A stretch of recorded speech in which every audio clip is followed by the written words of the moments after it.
People are very conscious about diabetes now. So a lot of people are trying to not use sugar.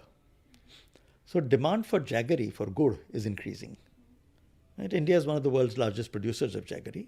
15% of the country's sugarcane goes towards jaggery. Plus there's also gur being produced in Bengal from dates and so on.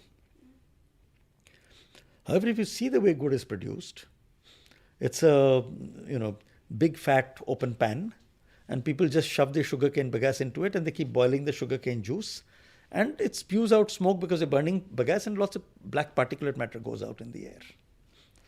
Very simple thermal redesign of this, and we now have, I just inaugurated the 60th unit last week across Uttarakhand and Uttar Pradesh.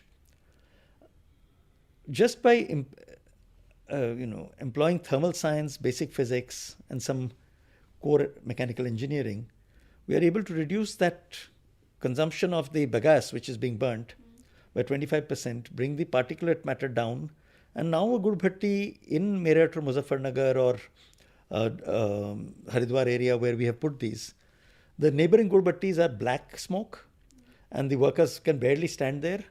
Ours are white smoke and the workers actually like being there because the smell is light and gentle and fresh. And the gur comes out golden because it is not getting overheated. And again, that requires that kind of observation, the mindset that you talked about when you Yeah, started. but what happens once the people see it? They want it. They want it.